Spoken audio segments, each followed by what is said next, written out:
All right, so the recording started. Hello and welcome to the annual seminar organized jointly by the FACS, Formal Aspects of Computing Science, Interest Group, and the Computer Science Committee of the London Mathematical Society. My name is Andrei Popescu. I'm the liaison between these two groups. In the list of panelists, I will be shortly be joined by Professor Jonathan Bowen, too, chair of FACS. And we also have Mr. Kieran O'Connor, LMS event organizer. I have a very pleasant job today. I'm delighted to introduce our speaker, Professor Larry Paulson. Let me say a few words about our speaker. Larry is a fellow of the Royal Society and a professor of computational logic at the University of Cambridge, a fellow of Clare College. He has made fundamental contributions to the science and art of theorem proving and functional programming, including pedagogically as the author of the textbook ML for the Working Programmer, which many of us grew up with. After being involved in work on the LCA-F family of provers, based on the ideas of Dana Scott and Robin Milner, and created the so-called Cambridge LCF, the Cambridge variant of LCF. In 1996, Larry created the generic interactive theorem prover Isabelle. He has been developing Isabelle ever since, together with Tobias Nipkow, Makarios Wenzel, and several students and postdocs. Today, Isabelle, mostly through its Isabelle Hall object logic, is one of the most widely used theorem provers and really one of the most widely used formal method tools in computer science and mathematics, if you count the time of interaction. Larry has opened or co-opened so many important directions in the field of theorem proving. I'm going to just mention a few. Resolution-based higher-order proof management, the cooperation between interactive and automatic provers, leading to Isabelle's sledgehammer tool and other hammers it inspired, the semantic approach to the mechanization of inductive and co-inductive definitions, and the inductive method for certifying cryptographic proofs, protocols. As a perhaps not so widely acknowledged contribution, not even by Larry himself, his generic Isabelle theorem prover, with its technique for representing object logics, was one of the first successful incarnations of higher order abstract syntax, developed at about the same time as systems such as Edinburgh LF. Larry also formalized deep results in set theory and logic, including the logician's favorite, the first ever mechanized proof of Gödel's incompleteness theorem, an impressive technical achievement, providing what is, in my opinion, the only acceptable way to confirm this landmark result, taming, so to speak, the devil from the extremely elaborate details. I think Gödel himself and also René Descartes, as guardian of truth via clarity, would have highly valued this work. Recently, Larry has developed the Metitarsky prover specialized on real-valued functions, encompassing wisdom from the practice of working mathematicians.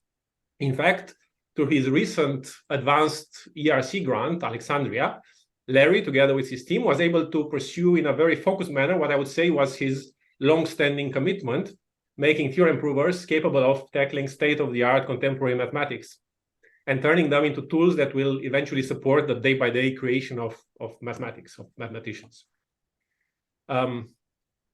Just to conclude with a short personal statement, if I were to select someone to represent the Earth at the 2024 Galactic Theorem Proving Conference, my selection would be Larry. But for now, this evening, let's enjoy Larry's presence on Earth with us as he tells us about the challenges and promises of theorem proving technology for the 21st century mathematics. Just to say that we'll aim at a 1-hour talk, after which we can have questions for the following 15 minutes or so. The event will, just another thing to mention, the event will be recorded and made available on YouTube, and all of you will receive the link. So Larry, you have the floor. Okay, thank you very much, Andrei, for that introduction. Okay, so formalizing 21st century mathematics. So why that exactly? It's been a dream of people for many decades, in fact, the idea of formalizing mathematics by computer. And like most such dreams, it seemed like it would never be actually realized. It would be something like nuclear fusion, except I think no one ever said the formalization of mathematics was even going to be 10 years away to be infinitely postponed. It just seemed in the remote future. And yet, it's happening right now. So things like this CAPSET problem and other things, liquid tensor experiment, very interesting, very complex and very new developments, things from that have been uploaded to arXiv, say, and in some cases checked formally before checked by the actual referees. So it is actually happening that the dream, this is not like nuclear fusion because it is actually happening now. Why do we do this? Well, I always show this slide. I wish I could remember where I got this from. This bottom of page 118 of the axiom of choice, where we have 5 footnotes describing 5 errors. And, you know, when I do this, I am not trying to mock mathematicians. Rather, I'm appreciating that mathematics is incredibly complicated, especially today. This is not like, say, Cantor's theorem, which, although a very deep result, has a very simple proof, or say the Schroeder-Bernstein theorem, again, a very important result, has really a very simple proof.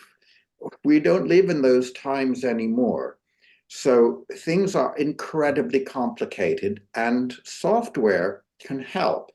So just to be clear, now many of you perhaps know what a proof assistant is already, but if not, I should say something. So it's a software system providing, for one thing, some kind of formal language in which you write mathematics. So you can define structures, you can define functions, and you can make assertions about them.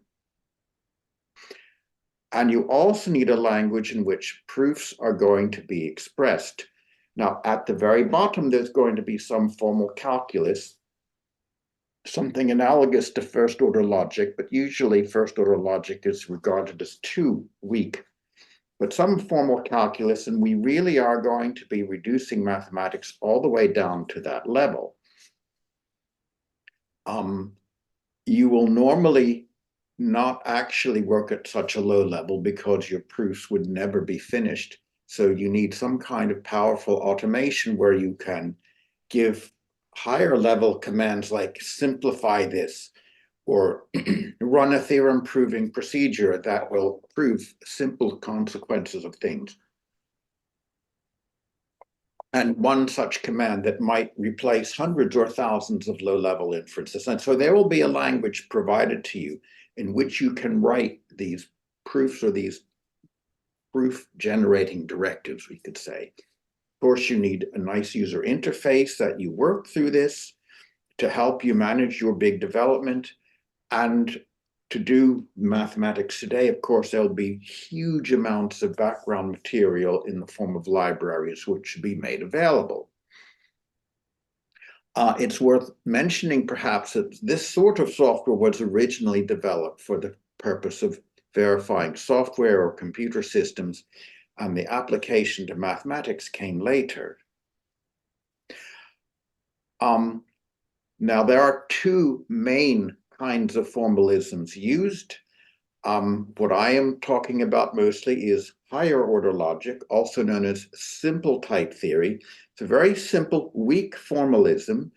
And what it has come out very interesting result over the last few years is that such a weak formalism seems to be expressible enough for almost everything that we recognize as mathematics.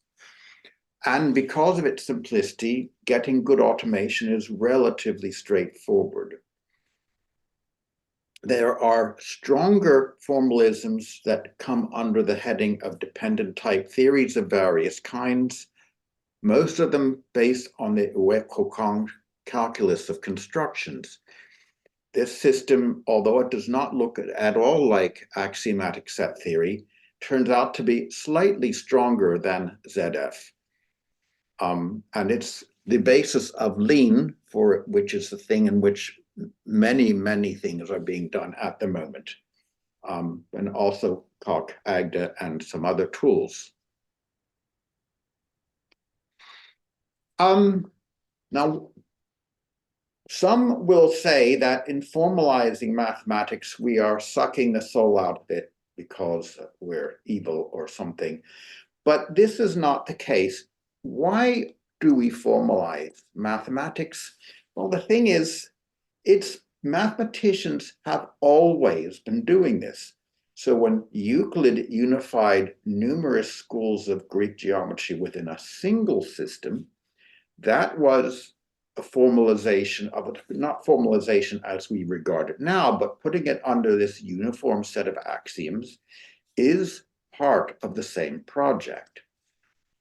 When Cauchy and Weierstrass removed the infinitesimals from analysis of putting that on a rigorous basis, they had good reasons for doing this because infinitesimals were not well understood and they were regarded as not particularly rigorous. Then you look at people like Cantor, who was still seen as an antichrist by some, it seems, and yet he was working on real problems in, I think, topology or something. So these guys were trying to understand the nature of numbers, the nature of infinity, and these were necessary for specific mathematical problems they were working on. And then finally, with the discovery of paradoxes around the turn of the 20th century, we started to see more use of what we would see as foundational projects, Whitehead and Russell, and then De Bruyne and Troublec, both of them mathematicians who saw the possibilities of formalizing things by computer. And of course, I for some reason regard De Bruyne as a mathematician's mathematician, someone who did a lot of real mathematics in a lot of different fields and very down to earth about that, but also was a pioneer of doing things by computer. And I think it is now clear that essentially all mathematics is formalizable. But if we get back to De Bruyne again, this quote of his comes from the very first paper on automath. We do not have a definition of the word mathematics, and I think he's right. He continued, very often a mathematician will see things through, what De Bruyne calls using a meta-language, or what I might say, perhaps he simply has an insight. We've all experienced this. You see a thing that is clearly true, even though there is no obvious proof. In fact, it becomes difficult to say, what do you mean when you want to prove a thing that is obvious to us? And yet sometimes when you try and reduce it to a particular calculus, you find it becomes very tricky. And this, I think, still is the one biggest obstacle to the formalization of mathematics. So we have to give De Bruyne credit for identifying this problem at such an early stage. Okay, now, although many of the examples I've given you were formalized using Lean, I'm here to tell you about Isabelle Hall. And if you don't like that, you should complain to André for inviting me in the first place. So the European Research Council very kindly gave me a bunch of money to investigate this, and I thought I should tell you a bit about what happened there. As it says, their aim was to support real mathematicians, professional mathematicians, using the tools we had and by developing further tools, and to examine the questions in red. How far can we go, you could say, were the key questions. What areas can we formalize? Are there any things that are off limits? What kinds of proofs can we formalize? Are there certain things that, again, are somehow too difficult? And in this project, we hired mathematicians, and I think one of them had prior experience with Koch, the other had no prior experience at all with any such tool. Now, I should mention we had a lot of mathematics in Isabel already. And I had a slide, actually this is based on a slide that filled the entire slide. I don't want to bore people with so many. The thing is, there's a variety of different things here, like matrix theory is very different from measure theory, again, quite different from complex analysis and so on. So we already had a wide range of mathematics. And you might say, well, the point was already proved in 2017. But there were some criticisms. Now, this came, I would say, very trenchant criticism from Kevin Buzzard, who rather cruelly said 19th century mathematics. Now, not all of this is 19th century, but the point was, in his view, none of the stuff people were doing could really be called in any way recent or in any way representative of what mathematicians were doing now. So we had to really try and go for recent and difficult work within our capabilities, of course. And for my own capabilities, I have to say, I do have a mathematics degree, but I learned very little apart from combinatorics and logic. So I'm not really very well equipped personally to do this stuff. So we got our money, we got our people, and we started. So I'll give you a little bit of history here. So, and we formalized some of these papers, a bit of projective geometry, some of the theory of quantum computing. And here, so one of my postdocs, Anthony Borg, found 2 errors in a heavily cited game on quantum computing. It's a heavily cited paper, a paper entitled Quantum Games and Quantum Strategies, and which actually resulted in the authors publishing an erratum. And then so anyway, we formalized a lot of still, I think, relatively elementary material here, but we were going to continue on. So this was again an early project using, with the help of a couple of interns. I think they were from École Polytechnique. And so this is a well-known fact that every field admits an algebraically closed extension, of which an example of this is the fact that we can extend the field of the real numbers to obtain the field of the complex numbers, which is algebraically closed, in that case by adding the root of just one polynomial, x squared plus 1. So in general, you need to consider a series of field extensions.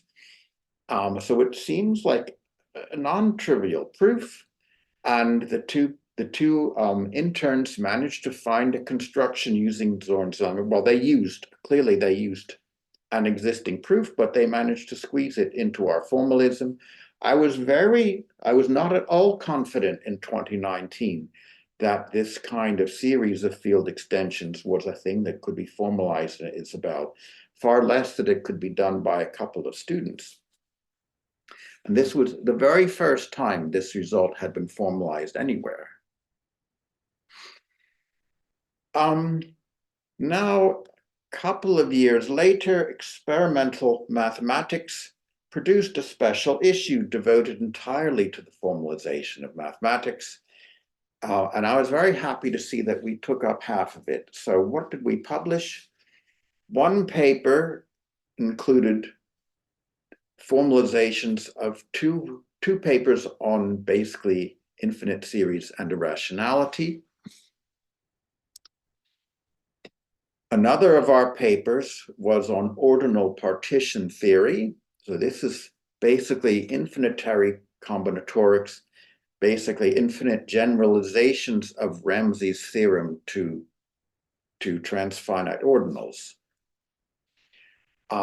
Also, we formalized Grothendieck schemes mainly because Kevin Buzzard said that we couldn't. And we did this in less time than they did it, and we didn't copy them either. Now, I'm afraid I can't tell you very much about the Grothendieck formalization because although I did take part, I can't say I understood much of what I was doing. I still have no idea what a scheme is. So we took up half the special issue, and that certainly seemed like a bit of an achievement. So continuing the historical progression through this project, we tackled some harder material. Now, these are relatively recent things. I think additive combinatorics is still regarded as a hot topic. Things are continuing to be published. Combinatorial designs is earlier stuff, but also important. We did a bit, this was a formalization of a book by Paulson on modular forms. And again, strict omega categories. This is just a selection of the things we did. We were trying at this stage, having done what we thought was relatively easy things with not too much difficulty, to try these harder things. So I should just mention some of these. So what is Chemeretti's regularity lemma? It's, well, he's concerned with extremely large graphs. And the point of it is, it turns out his result has lots of other implications for number theory. The statement of it is not too complicated. So you need this notion of an epsilon regular partition, which is a technical definition on behavior of graphs. And it says that for every epsilon, there exists an M with a particular property. It turns out once you have the right definitions, the proof is actually not even that difficult. And as I recall, our main difficulty was really our own fault, because there were things we didn't quite understand in the lecture notes that we were using. And we were a little too stubborn to ask people to help us to say, what do you exactly mean here? So I think we wasted a month or two.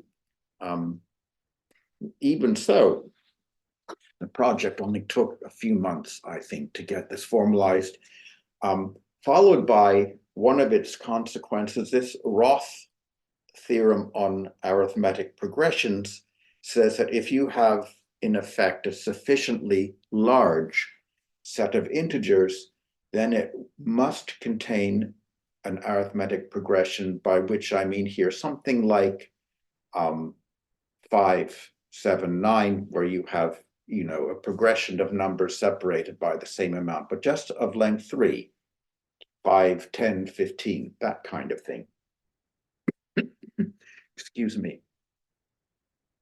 Under additive combinatorics, this again is a very important field, and here I've stolen my student slide. Additive combinatorics is concerned with these so-called sum sets. So here you've got an abelian group, and it's a group we write with additive notation with a plus sign and 0. And you imagine you're given two sets, and you want to consider all possible ways of adding together an element from each set, and you call that the sum set A plus B. And then you maybe will iterate this to have n copies of A added together. And for some reason, this is hot at the moment. So we proved some of these. Now, minus is kind of has an obvious definition.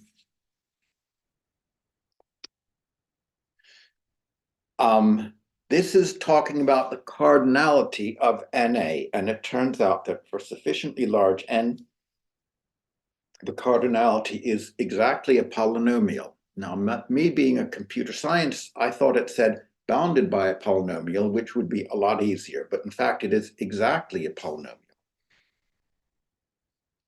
These and those, these are all apparently quite deep and relatively recent and important results. So you see, we have been able to prove these advanced results.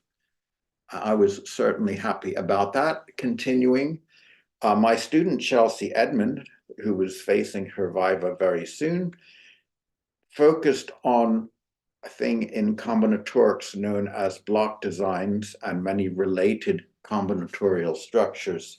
So in a sense, the whole contents of a traditional book on combinatorics would be covered by the sort of structures that she formalized in a kind of very elaborate and systematic way, so that you can have all kinds, there are many, many weird and wonderful combinations of constraints you can put on block designs that people will study. She also studied generating function methods, and more interesting still, probabilistic proof methods. So you will often find in combinatorics that you will prove the existence of a thing in a non-constructive way by intuitively you say, well, imagine coloring the edges red and blue, and then you say the probability of such and such a thing is greater than 0. And if the probability is greater than 0, then that tells you that something exists. Because if it did not exist, of course, the probability of it happening would be 0. So you have a non-constructive proof doing often a quite simple sounding, intuitive sounding argument in terms of probability. And then you ask, well, how in God's name can one formalize that? And it turns out if you just set up a probability space, you're there. Then it turns out really it's the counting argument which is in disguise and put in a more natural form. So, and by the way, Chelsea organized all this using a thing in Isabel called locales. I can't get into much detail about what a locale is, but I should say locales are not part of any formal calculus. They are rather a function provided by the theorem prover itself, allowing you to manage contexts so that you can put in, let's say, a series of definitions of things that you will use in a number of places, so you can just bundle them up and then invoke them when you need them and get kind of for free all the associated theorems proved about them. Okay, now I'd like to show you some of the things that we actually looked at here as actual source material. So this was a paper published in 2002. I have my title in mind, right? 21st Century Mathematics. So we are barely, but we are definitely in the 21st century.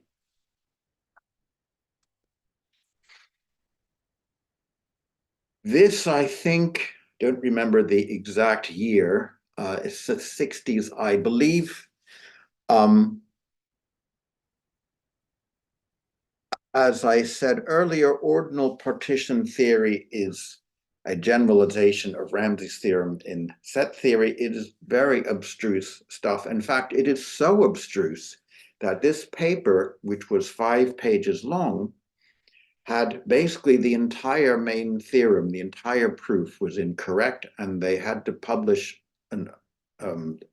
a full page of corrections a couple of years later. This again reminds us how difficult the problem is when you get, very smart people making lots of errors. And that's why these very detailed constructions do need to be checked if we can. Then there's this. This is the same field. In fact, I formalized the previous paper because Larson was referring to it in this paper here. Now, she was, I think, a bit more careful because her much longer paper had no significant errors that I could find. Now, this by Tim Gowers, this is only lecture notes. It's not a research paper, but there's a lot of difficult stuff in here. And finally, this. Now, so this paper on diagonal Ramsey reached Archive in March, and a Cambridge student named Bravik Mehta decided to formalize it using Lean, and he got there, so he finished the task before the referees gave their verdict on this paper. So that's a great achievement. Now, again, keeping the title of my talk in mind, 21st Century Mathematics, I thought I would try it too. I was cheating because I knew Bravik had done it already and he'd put all his proofs online. So if I got stuck, which I very frequently did, I could see how he did it and try and get some ideas from there. Now, I did not get as far as he did, but I did manage to do up the first 5 sections of the paper, which include a couple of fiendishly tricky proofs. So I can certainly say that I have formalized a bit of 21st century mathematics myself. And looking at this, it is, as I said, very, very complicated. They are just a lot of very detailed construction of an algorithm operating on certain things with all kinds of constraints. And you do have to wonder how, even with 4 authors, they could be confident in their result without it being checked by machine. So we are moving to an era where authors will be able to do this and do it themselves. I should summarize, again, I'm talking about this big grant and they gave us all this money. Thank you, ERC. What did we accomplish? Well, we showed that we could work without borders. Somewhat to my surprise, nothing seemed off limits to us. We had good performance. I'm a computer scientist, so performance is important to me. We achieved pretty good automation as well, so a lot of these proofs are at a high level. We tackled really some sophisticated results, and we got some decent looking proofs of them. Now, I want to say a little more about some of these points. So when I say no borders between topics, so this is the root file of one of our developments. This is not even finished yet. So the modular function development is incorporating all of these things. I don't even know what half of them are. Something about binding numbers, Dirichlet series, Landau symbols, and so on. Bring them all in, and they work happily together. And this is a necessity because mathematics is like this, that you bring in probability spaces and therefore Lebesgue measures when you're talking about graphs. So this has to work. And we got it to work. There was also a very interesting example combining transfinite recursion with holomorphic functions. Oh, and we didn't need dependent types, and we were able to handle all kinds of very complex constructions. And by the way, again, the computer scientist here talking, it runs pretty fast. So, for example, for Chemeretti's regularity lemma, which is a significant result with a non-trivial proof, and it runs in 14 seconds, and that's on a fairly elderly machine as well. So we are certainly not having any problems with performance here. And incidentally, we can have proofs that are thousands of lines long, and we do not have to chop them into lots of little pieces like they do in some systems. And I think it makes for much more legible proofs. I will go into that a bit more later. Now, I do get a certain pushback. So here's the kind of thing I hear all the time. And for this, you never prove anything hard. I want to say, for crying out loud, guys, you know, these are serious people whose work we have been formalizing. Of course, there are harder things. There are things that we haven't covered, but we have covered a lot of really deep stuff. Well, as for needing dependent types, I did expect this. I'll be quite honest with you. I thought there would be a lot of no-go areas. We just never found any. And in particular, you see, the way dependent types work, in most formalisms I'm aware of, they have intensional equality, which means if you have indexed type T, you do not get to infer that Ti is the same type as Tj just because I equals J, because I and J have to be definitionally equal. And definitionally equal means that one can be calculated from the other in a particular way, depending on the precise form of the definition. To my mind, certainly goes against everything I learned even from my mathematics training, that if you define a thing, the details of the definition should not matter. All that should matter are the properties that you derive from it. But here you find yourself in a situation where the exact form in which the definition is expressed is a commitment that you can never, ever escape. So that is not a thing I would like. I get this. As for the proofs being nicer, let me just talk about legibility of proofs. See, so I'm quoting, I think, Andrew Granville. I'm not sure if he's done lean proofs himself, but he is a mathematician, and he has a very good point. If someone types a lot of stuff into a computer and says, this is a theorem, why should you believe them?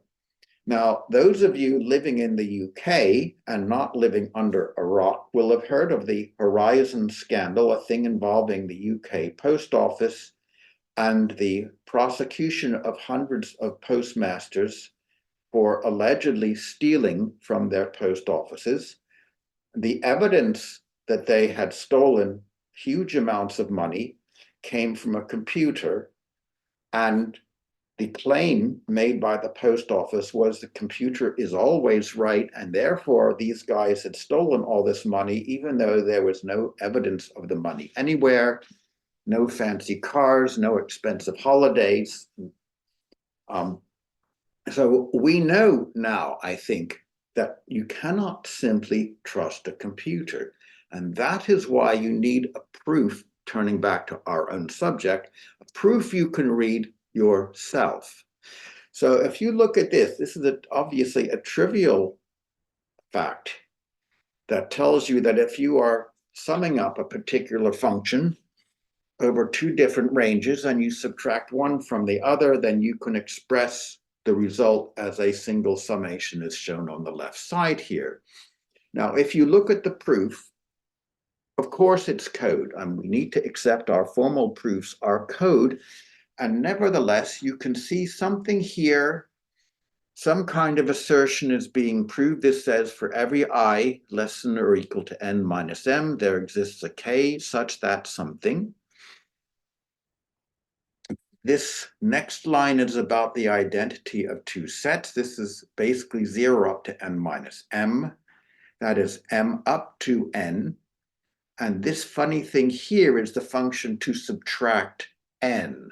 And that is the image operation. So altogether, that says if you take the interval from m to n and subtract n from every element, then you get the interval from 0 to n minus m, and so on. So line by line, you can read them. So the subtraction of n is an injective function. Therefore, I can change the index variable in the summation. Then I can do something else. The result follows. So you have a thing, okay, I'm not pretending this is super easy to read, but it's not impossible either. Certainly, if you are querying the result for some reason, you have the ability to check it. Now, for my next example, I need to mention what Ramsey's theorem is in case anyone hasn't heard of it. There is a statement of it right there. It's a statement of a very simple form of Ramsey's theorem, that if you have two integers m and n, then there exists some number r, mn. Every graph that is at least that large will contain a clique of size m or an anticlique of size n. Now, what does that mean? Well, here's an example at least. Here I have 6. It's often called a party problem. So these 6 dots would represent people at a party. The red lines are the edges, and these are the people who know each other.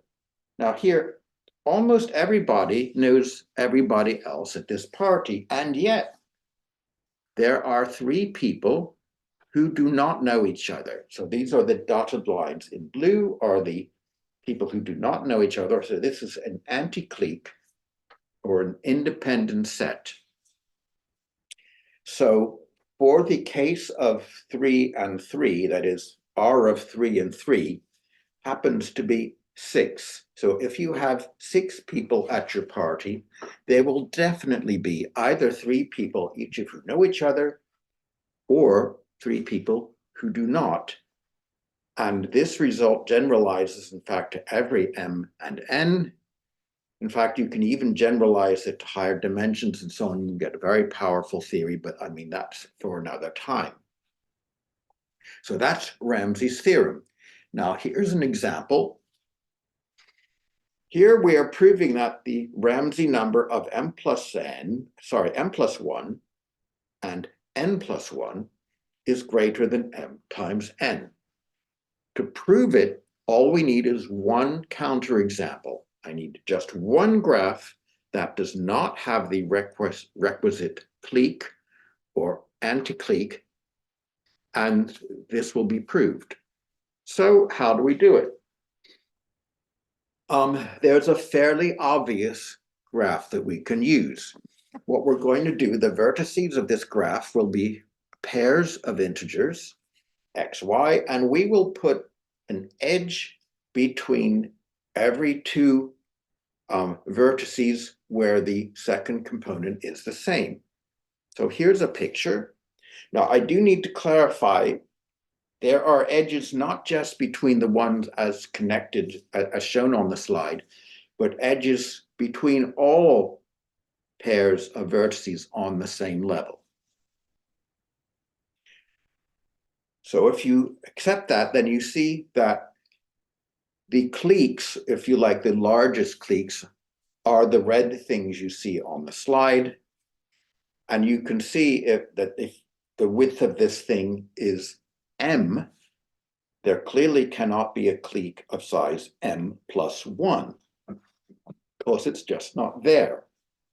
As for the anti-cliques or the independent sets, because all the vertices on any particular horizontal line are connected, an anti-clique must go up at every stage.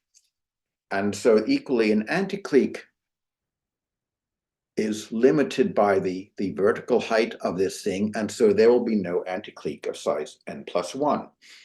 Now, you could argue that having presented this picture, the theorem is proved. And in fact, if you were to see this in a mathematics textbook, that is all they would do. They would say, the following graph satisfies the claim QED. Sadly, it doesn't work like that if you're formalizing mathematics, and so here we are. There is the proof. Now, remember, this section is about legible proofs, so I am trying to claim to you that this is legible. Now, you may not agree with me, but I would say, first of all, you can see something of the structure of the proof. You can see here the definition of the edges of the graph. As I said, you've got pairs of xy and x prime y, where the second components are the same. You see x and x prime are both less than m, y less than n. So we are proving a negative. So we're proving that the given number is not a Ramsey number. So in the course of the proof, we assume that, in fact, we assume the negation of the claim holding. This tells us then that there is a clique or anti-clique, which is K. Then you consider the two cases, either it's a clique or it's an anti-clique that is an independent set. And then for each of the two cases, you do a bit of a calculation to obtain the result. So, okay, it's not something you're going to treat as bedtime reading. Nevertheless, it is legible. It is a thing that you could check with your eyeballs alone without a computer. Okay, third example.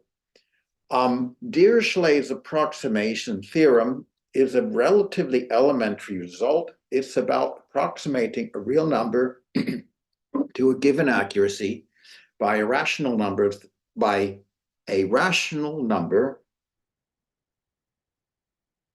with a relatively small numerator and denominator.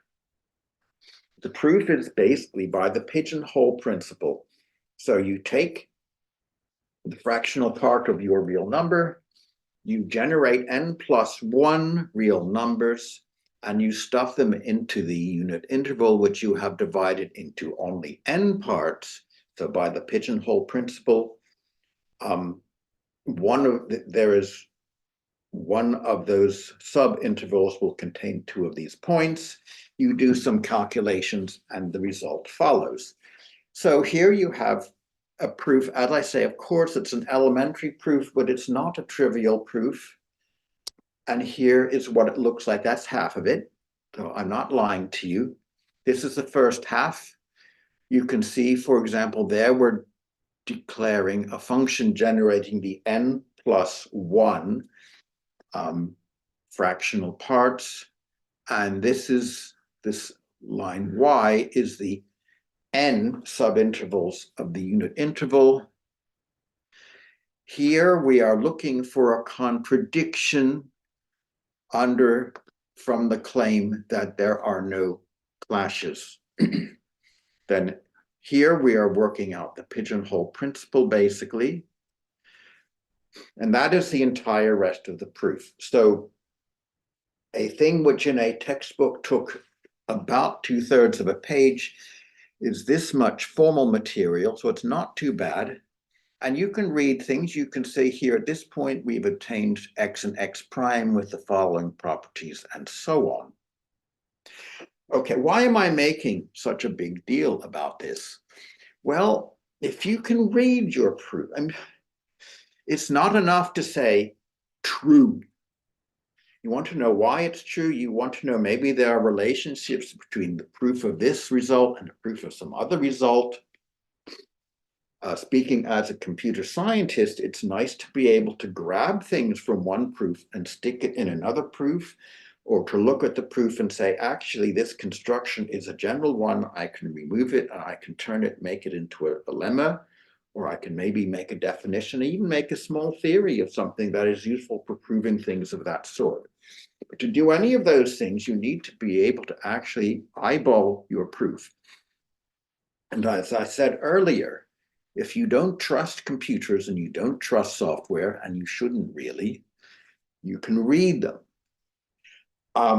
As an aside, I trust the proofs from the computer because they are fiendishly hard to get them out, to get them going, to get them working. Right, so what can we deduce? And I'm going to give you some of my favorite quotes. So Hating was one of the founders of the school of the philosophy of mathematics called intuitionism, so constructive mathematics. So for him, mathematics consists of mental constructions. And he says, of course, it's impossible to set up a system of formulas for mathematics because the possibilities of thought cannot be reduced to a finite number of rules set up in advance. You can't disagree with that, actually, although he said intuitionistic mathematics. And we have Gödel. Gödel's views on the philosophy of mathematics were absolutely antithetical to Hating's. And that he said, it is impossible to formalize all of mathematics in a single formal system, as the intuitionists have told us all along. But here is the funny thing. Certainly from my 6 years of experience using higher order logic, it was fine for almost everything. Now, a little remark about what we call proof theoretic strength. So set theory is a very, very big world. That is Zermelo-Fraenkel set theory. It's just a colossal universe of stuff in which you can do mathematics. Now, what is called Zermelo set theory without the Frankel is a very small fragment of that, and higher order logic is even smaller. So it is surprising that almost everything that we looked at seemed to fit very easily in higher order logic. Now, for some of the things, like the things working with transfinite ordinals and transfinite recursion, they do need ZF set theory. And luckily, in Isabelle Hall, we have, as a library that you can import, a library that includes the ZF axioms and allows us then to have a whole copy of ZF at our disposal when we need it. And it's all nicely integrated with higher order logic so that we don't have to construct things like the real numbers all over again. So it turns out then, Whitehead and Russell, way back in like 1910, when they set up what they called their system of ramified types, their system of logic, which eventually gave us most of the formalisms we use today, their system already was essentially powerful enough to formalize almost all mathematics as it is done.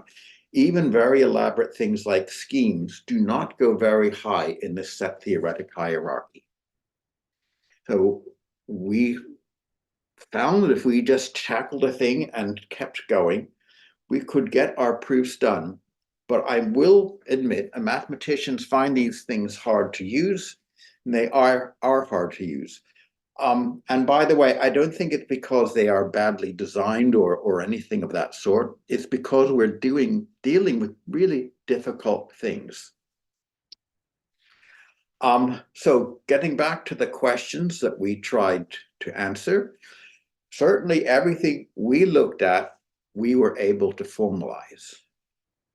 As for the proofs, what constantly threw us off were errors, and especially gaps, ambiguities, and many of the papers we look at have ambiguities here and there, which if you don't ask the author, you could waste an awful lot of time trying to figure it out. Now, there is one quirk of Isabelle Hall. It may matter to some people.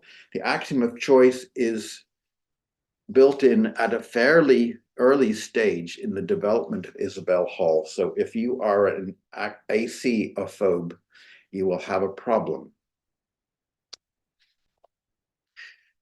Right, what are the remaining obstacles to the formalization of mathematics? Well, one is how much there is. For all the library development we've done, that is still only scratching the surface of what is there. Then you have to organize them, and then you get a problem because different people formalize things in different ways and they're not always compatible. Finding things is hard for a bunch of reasons, but theorems do not have unique names, and equally that sometimes one name will refer to different theorems. Properties often, even properties have different names. I mean, I remember seeing Latin squares and quasi-groups are apparently the same thing. Latin squares belong to combinatorics, quasi-groups belong to algebra, but they are actually the same entities, which, it makes it hard to find things. So these are some of the tasks we need to do, and people are working on these. But I still think proving the obvious is the effort needed to prove obvious things is what is going to be the most frustrating to professional mathematicians. And that is why we have a wonderful thing called sorry, which means I'm not going to prove this. I believe it. I'm really not going to prove it. I'm going to set it aside and prove the things that I'm really worried about. And that is the magic tool that makes this technology available to mathematicians today. Now, I'd like to mention my postdocs. Now, an awful lot of people, including in other communities, have been doing tremendous work, but I think I should mention the people who are working on my project here. And of course, I should thank people who gave me so much money.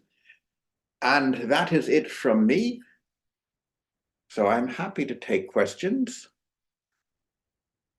Okay, thank you very much, Larry, for the inspiring talk. And I'm going to give a hand of applause on behalf of everybody. Okay. And we're happy to take questions in the Q&A section. So you can click on, at the bottom of the screen at the Q&A section. I don't see any questions on the Q&A, but I see Anna has raised her hand. Oh, we have let's see. How do I?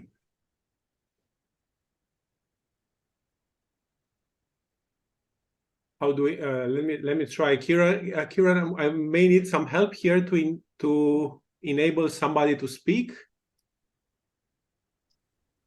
If you let me click. Oh, right. Okay, I got it. Yes, Anna, please state your question. So I think you can. You are unmuted now. Okay. Hi, Larry. This is Anand Warren. Enjoyed your presentation very much. I see.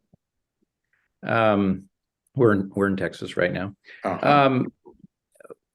Was curious, the volume sort of, you mentioned it a little bit in sort of how to find theorems and so forth, but the amount of mathematics is truly immense, and I'm interested in this indexing question, or how you find things. And the same problem exists in software. I mean, if you go on,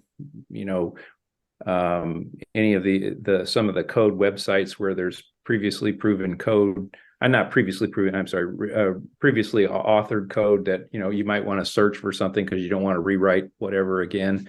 I'm just curious if you have, any thoughts or insights on how these concepts, you might be able to search for them using the kind of, I don't know, theories or whatever you have. I might come up to, I would think a practicing mathematician would come up and want to say, well, I'm interested in doing some math that involves this kind of mathematics, but has these characteristics and so forth. Could you please show me what you have, sort of? Is your project given any thought to this problem? In my talk today, I was only talking about formalizing mathematics. However, oh, my thing disappeared. I wanted to mention Yanos Stathopoulos, who was one of my postdocs, was basically working entirely on problems of that sort. And he made his search engine, which he calls Serapis, for searching the Isabelle libraries. It is reasonable, but there are still a lot of really hard problems there, as I said, because concepts, there are many mathematical concepts, and they're not always that easily tied to a particular bit of formal syntax. All right. Now I see a huge number of questions. I see freak. You pronounced freak. Freak.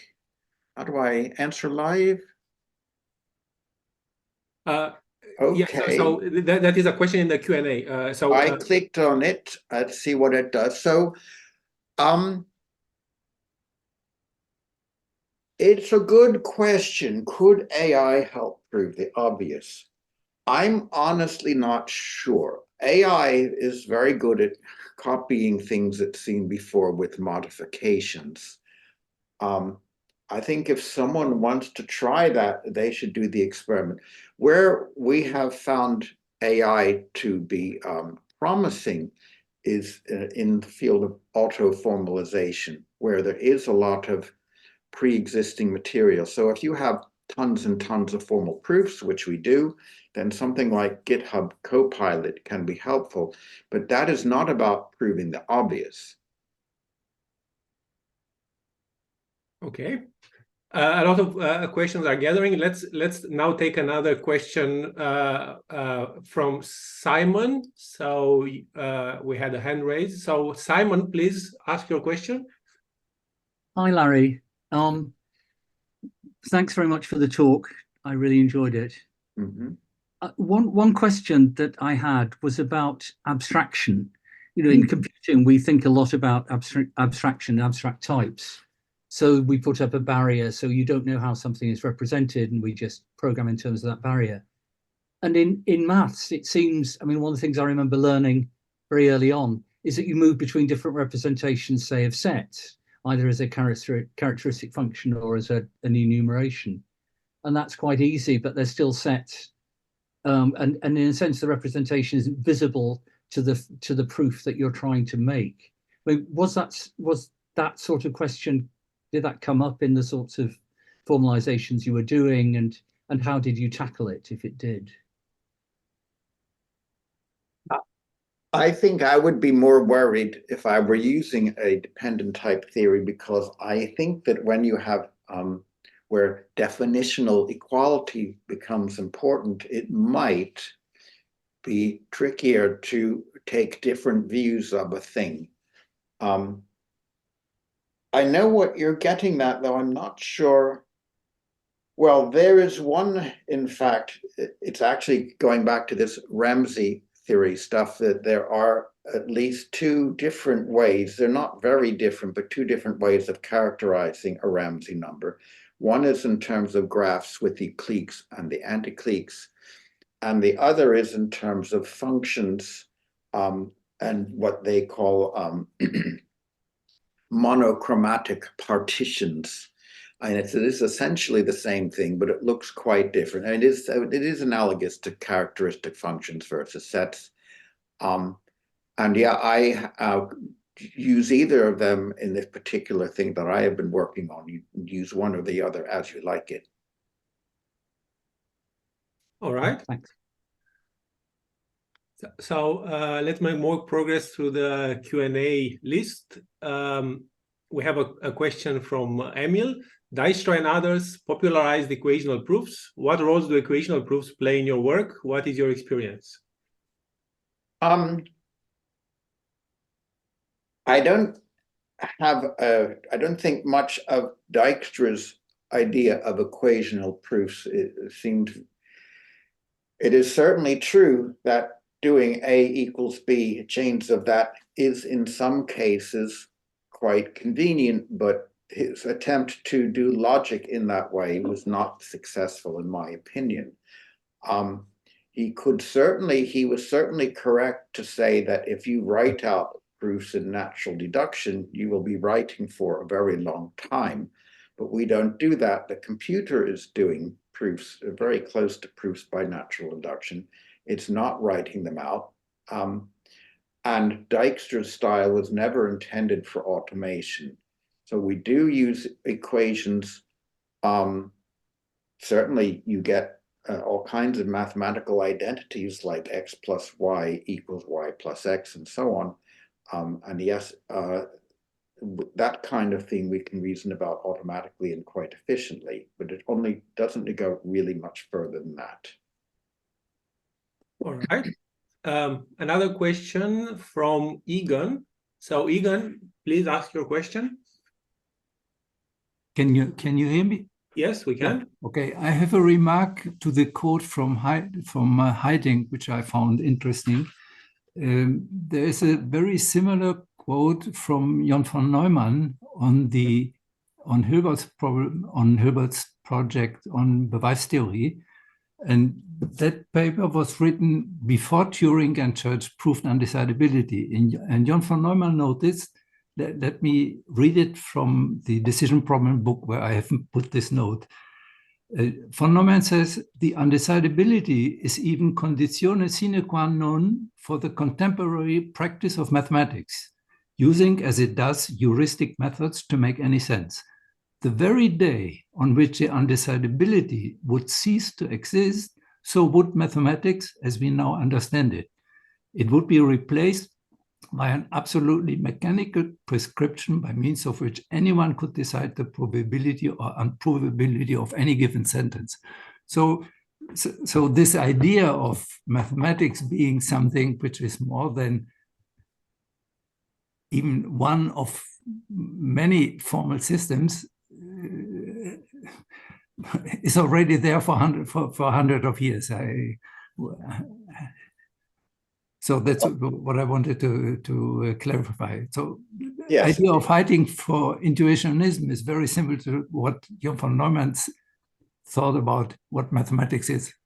Well, they were probably around the same time as well. Okay. The 20th century. Yeah, good. Of course, it's amusing because Leibniz referred to the dream of being able to calculate all the answers. But as you say, such a calculating machine would kill mathematics as a creative subject.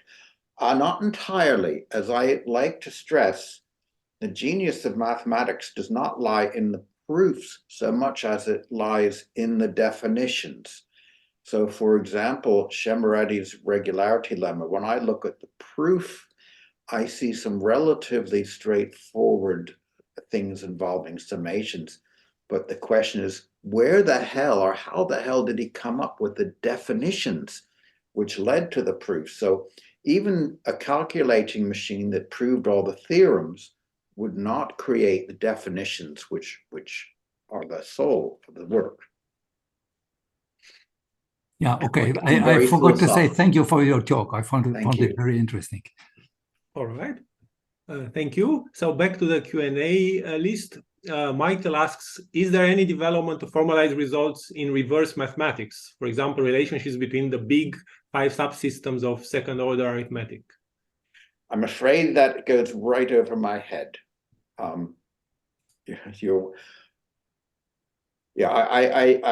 only vaguely know what reverse mathematics even is.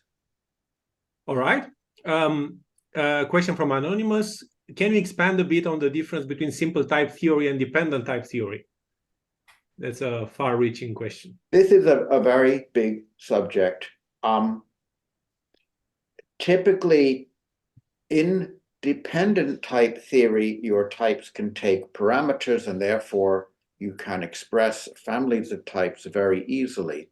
As I alluded to in my slides, the families of types don't quite behave as you might wish because the definitional equality of the index becomes crucial, and that is not really a mathematical concept, if you ask me.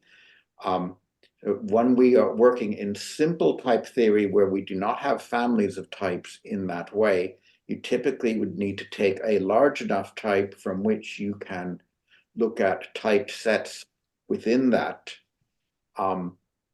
and then create as your carriers of your groups or of your topological spaces or whatever needs a carrier. They would be subsets of this bigger type, and you would create families of those sets instead.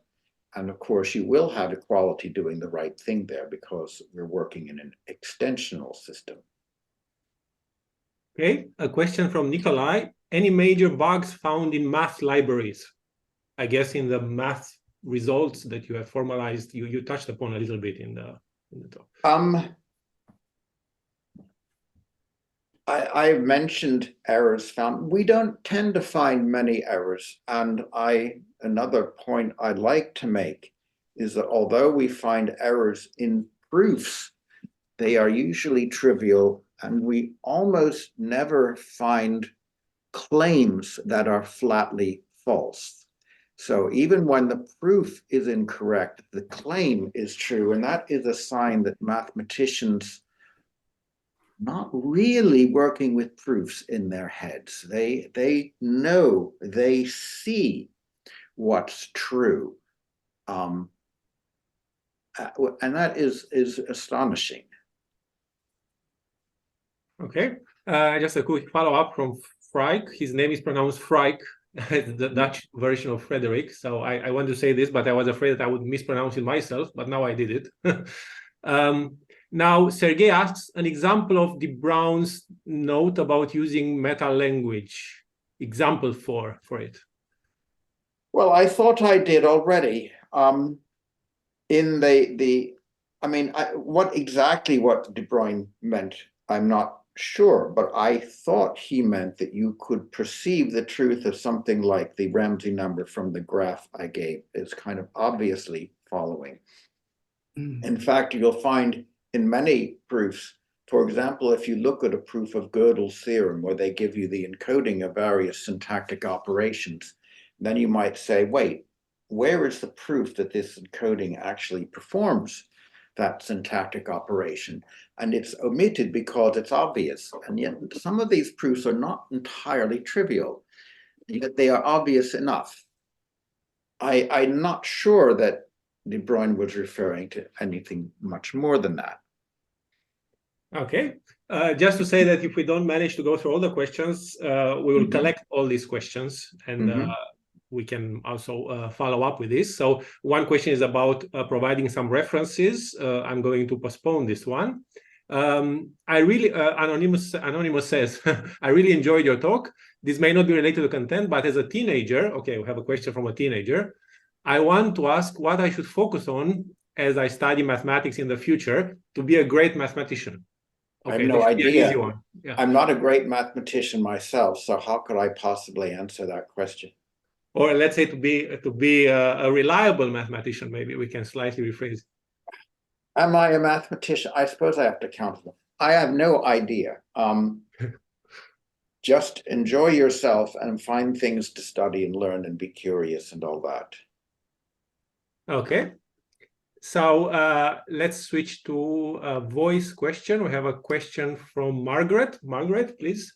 You are unmuted.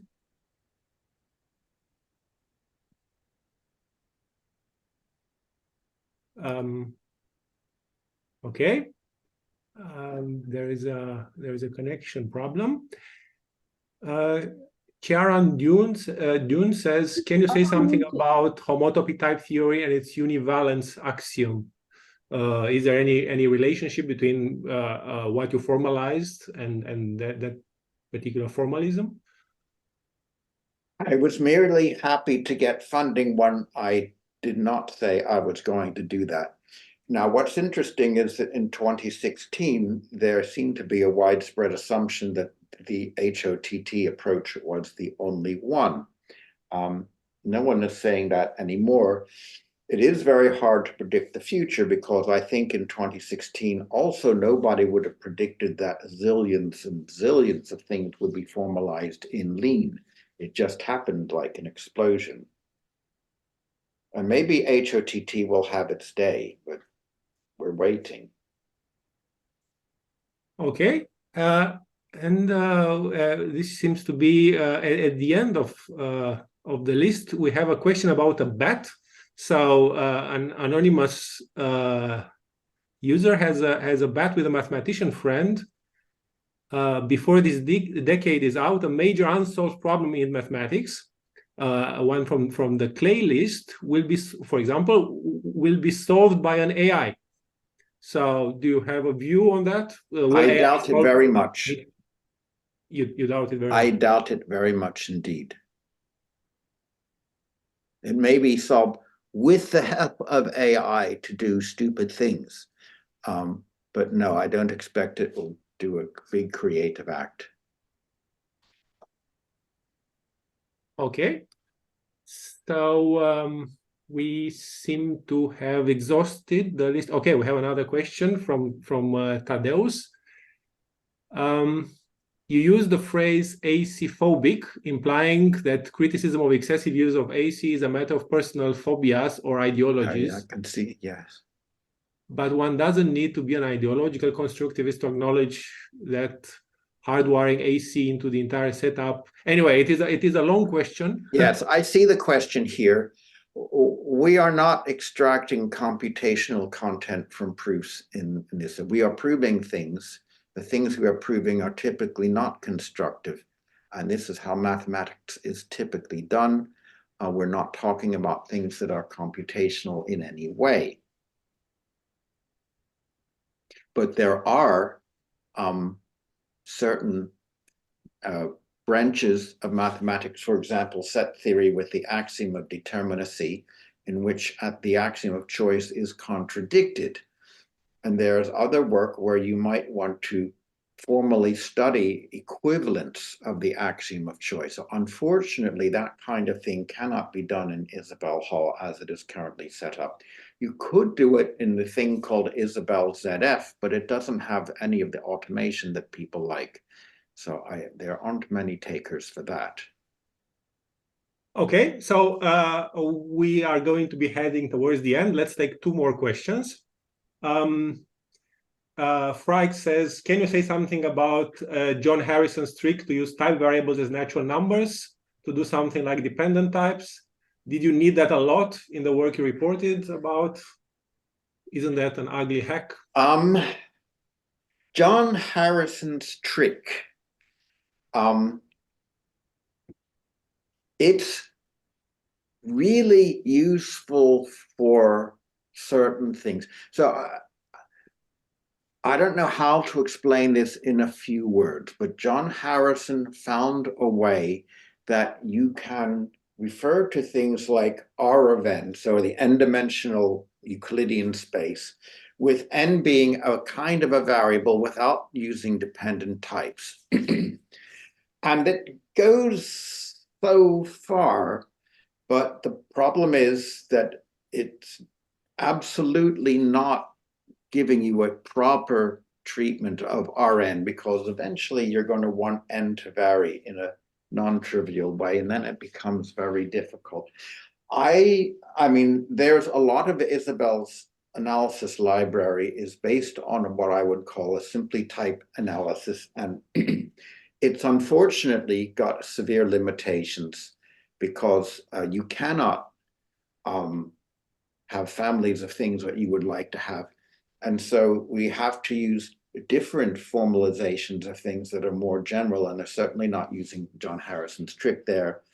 So as soon as you're using a type as a carrier of anything, you are boxing yourself in, and you're not going to be able to do the kind of constructions that people are doing all the time.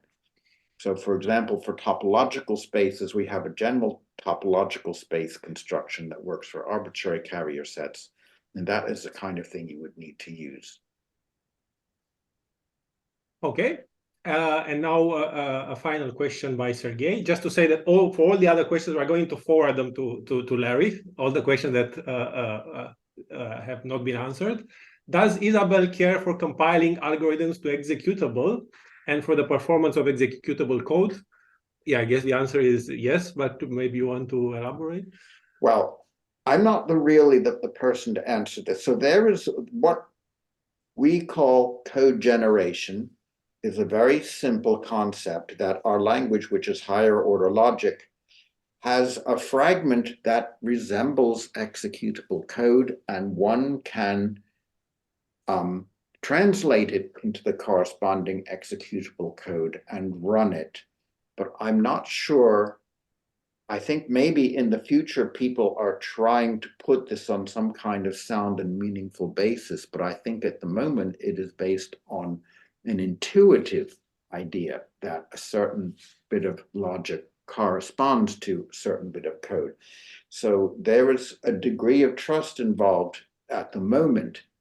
Now, I think this trust, the need for trust could be removed in the future. One could consider formalizing some kind of language within higher order logic from which you could then get a highly rigorous translation into executable code. I should say that this is not like something like Martin-Luth type theory, where a connection between executable code is actually part of the calculation itself. But typically then your code, although executable in theory, is not likely to terminate while you are still alive. Okay, so with your permission, Larry, I'm going to take two more questions, quick questions, because they are on topics that you have addressed, so maybe you want to bring some of the points home. So Keith asks, have you found any problems for dependent types who are useful? In a sense, we wouldn't, because we're not, at least, I'm not familiar enough. Now, it's funny, Anthony Borg, who is very familiar with both homotopy type theory and Coq, seemed quite happy showing that dependent types were in fact not necessary for things, although at the same time he did do a project in Lean just to show that he could. So he has a very flexible knowledge of all these systems, and that is a very good thing to have. Normally, I would think if one is getting stuck with a type, one has probably chosen the wrong formalization of the thing that you are getting stuck on. Okay. And finally, Charan asks, can't you do such AC investigations using ZFC in whole or some modification thereof? So I guess it's a question involving the sort of the larger universes. The ZF in Hall is a very useful thing, but it is embedded in the Hall framework, in which the axiom of choice enters at a relatively early stage in the development. There was a time when Isabel Hall actually had an AC-free part, and it kind of still exists, but there is none of the things that people really like are in there. Things like Sledgehammer are not available, so it becomes a non-starter. Okay, so I think we can conclude the session here. Thank you very much, Larry, again for the great talk, and thank you to the audience for the very lively Q&A. And yes, I should just say that we have, please check the FACS and LMS websites for more great talks coming up. And again, this talk will be made available on YouTube for people who have missed it. All right, so thank you very much.